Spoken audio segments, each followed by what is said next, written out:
Breaking news చూస్తున్నారు. అహ్మదాబాద్ విమాన ప్రమాద ఘటనపై దర్యాప్తు వేగవంతమైంది. అహ్మదాబాద్ లో జరిగిన విమాన ప్రమాద స్థలానికి చేరుకుంది నేషనల్ ఇన్వెస్టిగేషన్ ఏజెన్సీ ఎన్ఐఏ పరిశీలనలో ఇప్పుడు మరొక మృతదేహం బయటపడింది. కుట్రకోణం ఉందా అనే అనుమానంతో ఎన్ఐఏ ఇప్పుడు విచారణ ప్రారంభించింది. మరి ముఖ్యంగా ఘటనా స్థలంలో ఆధారాలను సేకరించే పనిలో పడింది ఎన్ఐఏ బృందం అక్కడికి చేరుకుంది. ఆధారాలను సేకరించే పనిలో ఉంది. ఇప్పటివరకు 274 మంది మరణించారు. మృతుల సంఖ్య 274కి చేరింది. మరి ముఖ్యంగా 241 మంది ఆ విమానంలో ప్రయాణిస్తున్న వాళ్ళు, అంటే క్యాబిన్ క్రూతో కలిపి మొత్తం 241 మంది ఉంటే మిగిలిన వాళ్ళందరూ కూడా విద్యార్థులు, అక్కడికి సంబంధించిన విద్యార్థులు, దాంతో అక్కడ పనిచేసే వాళ్ళు కావచ్చు, లేకపోతే అక్కడ ఉంటున్న వాళ్ళు. ఈ నేపథ్యంలోనే ఈ విమాన ప్రమాదానికి ఎందుకంటే 38 సెకండ్లు, దాదాపుగా 38, ఎందుకంటే 17 సెకండ్ దగ్గర టేక్ ఆఫ్ తీసుకుంది, 50 సెకండ్ దగ్గర ఆ విమాన ప్రమాదానికి గురైంది. అంటే 33 సెకండ్లలోనే ఏదో జరిగింది. ఆ 33 సెకండ్లోనే ఏమైనా జరిగిందా, లేకపోతే అంతకన్నా ముందే దీనికి సంబంధించి ట్రిగర్ అయిందా? ఒకవేళ అదేమైనా ఇష్యూ, టెక్నికల్ ఇష్యూ అయితే ఓకే, బట్ టెక్నికల్ ఇష్యూ కాకుండా ఏమైనా కుట్రకోణం ఉందా అన్న కోణంలో ఇప్పుడు ప్రస్తుతం ఎన్ఐఏ నేషనల్ ఇన్వెస్టిగేషన్ ఏజెన్సీ ఇప్పుడు ఈ బృందం రంగంలోకి దిగి విచారణ చేయబోతోంది. దాంతోపాటు కీలకమైన సమాచారాన్ని, కీలకమైన ఆధారాలను సేకరించే పనిలో ఉంది. ఇప్పటికే బ్లాక్ బాక్స్ చిక్కడం జరిగింది. బ్లాక్ బాక్స్ దొరికిన తర్వాత ఆ బ్లాక్ బాక్స్ ఆధారంగా ఇన్వెస్టిగేషన్ మరింత వేగం పుంజుకోబోతోంది. దాంతోపాటు ఇటు అమెరికాకు సంబంధించిన దర్యాప్తు బృందం యుఎస్ ఏజెన్సీ ఇండియాకు రాబోతోంది అంటూ కూడా మనం మాట్లాడుకున్నాం. ఆ టీం కూడా ఇక్కడ ప్రస్తుతం ఇన్వెస్టిగేషన్ చేయబోతోంది. దాన్నే national transportation safety board NTSB కూడా ప్రస్తుతం దీని మీద ఇన్వెస్టిగేషన్ చేయబోతోంది. ఎయిర్ ఇండియాకు సంబంధించిన బోయింగ్ 787, ఎయిర్ ఇండియా 171 విమానం, బోయింగ్ 787-8 ఫ్లీట్కి సంబంధించిన ఈ విమానం ప్రమాదానికి గురైంది. ఈ ప్రమాదం ఎలా జరిగింది, దీనికి సంబంధించి పూర్తిగా ఇన్వెస్టిగేషన్ చేసేందుకు అన్ని బృందాలు కూడా రంగంలోకి దిగాయి. ఈ నేపథ్యంలోని ఈ ఘటన మీద దర్యాప్తుకి వేగం పుంజుకుంది ఆ దర్యాప్తు. ఎందుకంటే ఈ ఘటనలో భారతీయులు 169 మంది ఉన్నారు, బ్రిటిషర్లు 53 మంది, పోర్చుగీస్కి సంబంధించిన వాళ్ళు 7, ఒక కెనేడియన్ ఉన్నారు. ఇప్పుడు ఈ ఘటనలో ఒక్క వ్యక్తి మాత్రమే, రమేష్ విశ్వాస్ మాత్రమే బతికి బట్టకట్టాడు. అది కూడా ఎలా బతికి బట్టకట్టాడు, ఎలా బతికి బయటపడ్డాడు అనేది తను చెప్పుకొచ్చాడు. ఆ విండో పేలిపోయింది. అంటే విండో ఎప్పుడైతే విమానం పేలిందో ఆ ఎమర్జెన్సీ గేట్ దగ్గర ఉన్న గేట్ విరిగి బయట పడిపోయింది. దట్టు ఆయన విమానం అంటే AI-171, ఎయిర్ ఇండియా 171 విమానం ముందు భాగానికి సంబంధించి ఢీకొట్టిన తర్వాత ఆయన ఉన్న ఆ 11A సీటు అటువైపు మాత్రం ఇటు గాల్లోనే ఉంది. అది ఎక్కువ ఢీకొట్టలేదు, ఆ బిల్డింగ్ని ఢీకొట్టలేదు. ఆ చిన్న గ్యాప్లోని తాను బయటపడ్డాను అంటూ కూడా అధికారి చెప్పుకొచ్చారు. ఆ తర్వాత పేలింది, ఆ పేలిన తర్వాత మంటలు కూడా అంటుకున్నాయంటూ చెప్పుకొచ్చారు. అసలు ఎలా జరిగింది, అసలు ఎందుకు పేలింది, పేలిన నేపథ్యం గురించి మాట్లాడుకుంటున్నాం. ఇక్కడ అనేక అనుమానాలు వ్యక్తమవుతున్నాయి. ఆ 38 సెకండ్లోనే ఎలా జరుగుతుంది, దట్టు అప్పుడే బయలుదేరింది కదా, ఈ క్రమంలోనే ఇంత గ్యాప్లోనే ఎలా జరిగిపోతుంది, కనీసం నిమిషం వ్యవధి కూడా లేదు. 30 సెకండ్లలోనే ఇంత ప్రమాదం జరగడానికి ఏమైనా కుట్రకోణం ఉందా అన్న కోణంలో ప్రస్తుతం నేషనల్ ఇన్వెస్టిగేషన్ ఏజెన్సీ అక్కడికి చేరుకొని ప్రస్తుతం విచారణ ప్రారంభించింది. అప్డేట్స్ అందించేందుకు మా ప్రతినిధి మధు సిద్ధంగా ఉన్నారు. మధు, ఎన్ఐఏ రంగంలోకి దిగింది, విచారణ ప్రారంభించినట్టుగా తెలుస్తోంది. ఎటువంటి కీలక ఆధారాన్ని సేకరించే పనిలో పడింది ఎన్ఐఏ?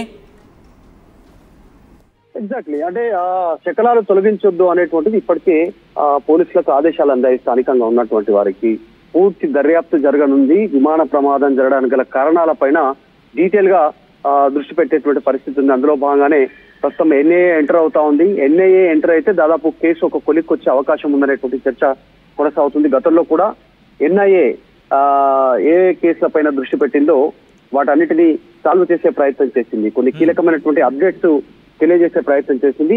ప్రస్తుతం కూడా ఇందులో ఏమైనా కుట్రకోణం ఉందా అనేటువంటి అంశంపైనే జాతీయ దర్యాప్తు సంస్థ ఎన్ఐఏ దీనిపైన పూర్తి స్థాయిలో దృష్టి పెట్టినట్టుగా కనిపిస్తా ఉంది. విమాన శకలాలను ఊరు ముట్టుకోవద్దు, ప్రమాద స్థలిలో ఏదైతే ఘటన జరిగిందో యాజ్ ఇట్ ఈజ్ అట్లనే ఎవ్రీథింగ్ ఏం జరిగి ఎలా అలాగే ఉండాలని చెప్పినటువంటి సిచ్యువేషన్. మళ్ళీ ఒక శవాన్ని, ఒక మృతదేహాన్ని కనుక్కున్నట్టుగా చెప్తా ఉన్నారు. డీటెయిల్స్ లోకి వెళ్తా ఉన్నారు. నిజంగా కుట్ర ఉందా లేదా అనేటువంటిది. అసలు ఆ విమానం బయలుదేరేటువంటి సమయంలో జనరల్ గా చెకప్ ఉంటుంది ప్రతిసారి కూడా. అన్ని ఓకే అంటేనే, అంటే విమానం కండిషన్ లో ఉంది, వెళ్లే ప్రయాణానికి సిద్ధంగా ఉందనేటువంటిది ధృవీకరించేటువంటి వ్యక్తి ఉంటారు.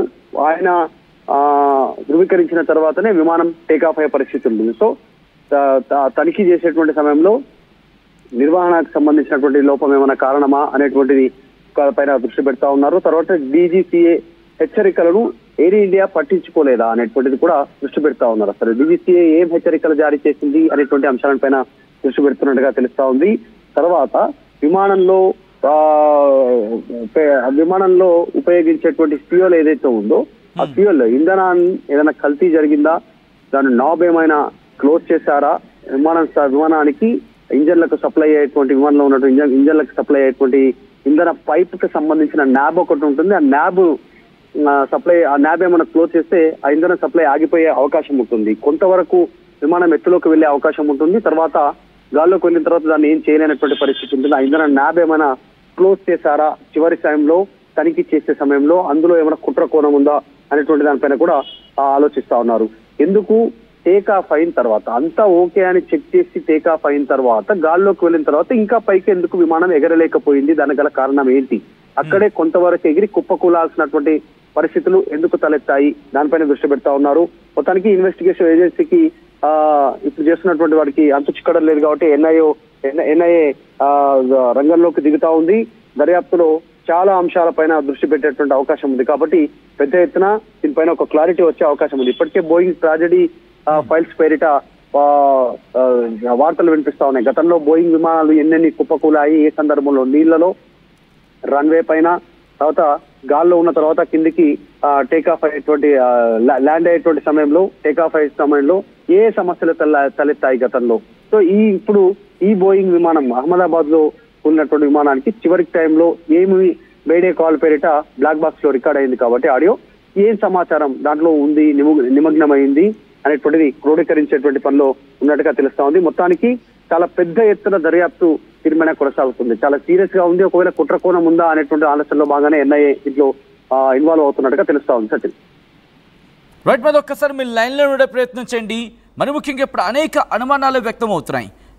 ఈ ఘటన వెనకాల అల్-ఖైదా ఏమైనా ఉందా, లేకపోతే దాంతోపాటు ఇటు పాకిస్తాన్ హస్తం ఏమైనా ఉందా, ఇవన్నీ కూడా ప్రస్తుతం ఇన్వెస్టిగేషన్లో తేలే అవకాశం ఉంది. కుట్రకోణం ఏమైనా ఉంటే కనుక దాని వెనకాల ఎవరి హస్తం ఉంది, పాకిస్తాన్ ఉగ్రవాదులు ఏమైనా కుట్ర పన్నే ప్రయత్నం జరిగిందా, ఇవన్నీ కూడా ప్రస్తుతం ఇన్వెస్టిగేషన్లో బయటకు వచ్చే అవకాశమే కనిపిస్తోంది. ఈ అంశానికి సంబంధించి లోతైన దర్యాప్తు చేస్తుంది. ఇప్పటికీ అక్కడికి చేరుకుంది నేషనల్ ఇన్వెస్టిగేషన్ ఏజెన్సీ. చేరుకొని ఆ శాంపుల్స్ని సేకరించే పనిలో పడింది. ఎయిర్ ఇండియా 171 ఈ విమాన ప్రమాదానికి కారణం ఏంటి అనుకోనిలో పూర్తి స్థాయిలో దర్యాప్తు చేస్తుంది. ఒక్కసారి ఆ సెకండ్స్ని మీరు చూస్తున్నారు కదా, అది ఫుల్ ఫ్రేమ్కి వెళ్ళే ప్రయత్నం చేద్దాం. మీరే చెప్పే ప్రయత్నం చేయండి. ఎందుకంటే ఆ సెకండ్స్ ఫ్రమ్ ద బిగినింగ్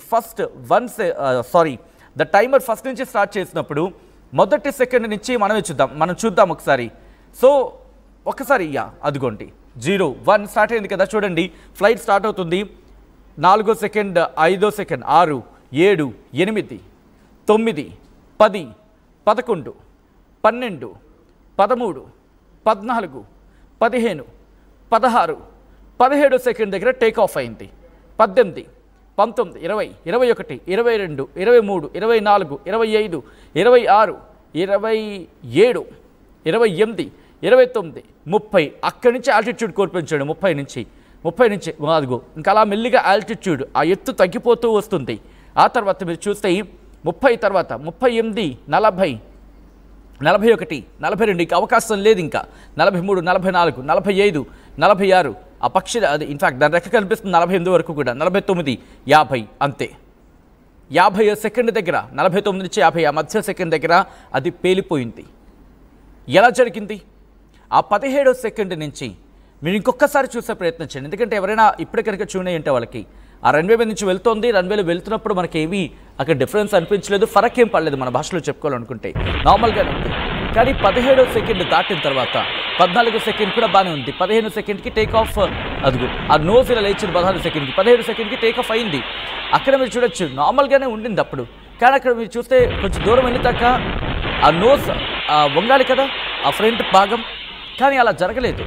పూర్తిగా దాని ఆల్టిట్యూడ్ కోల్పోయింది, థ్రస్ట్ ఎక్కడ దొరకలేదు, థ్రస్ట్ దొరికిన నేపథ్యంలోనే ఇలా జరిగింది అంటూ ఒక చర్చ జరుగుతోంది.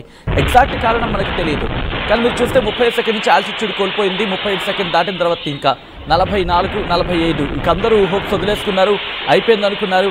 ఆ తర్వాత 50వ సెకండ్ దగ్గర మీరు చూస్తే అదుగు పెద్దగా పేలిపోయి ఆ మంటలతో, అంటే కొన్ని సెకండ్ల వ్యవధి మాత్రమే జరిగింది.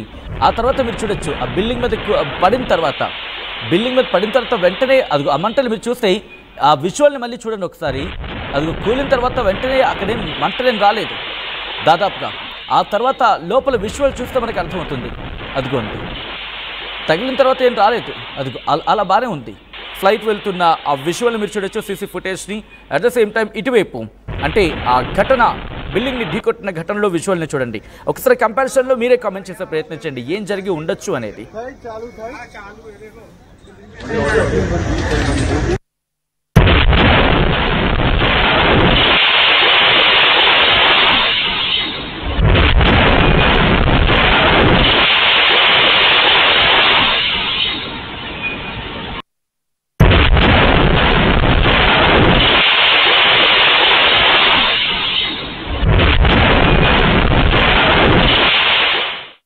$148 plus student-led startups, 11 exited startups, 12 cash flow positive startups. KL deemed to be university.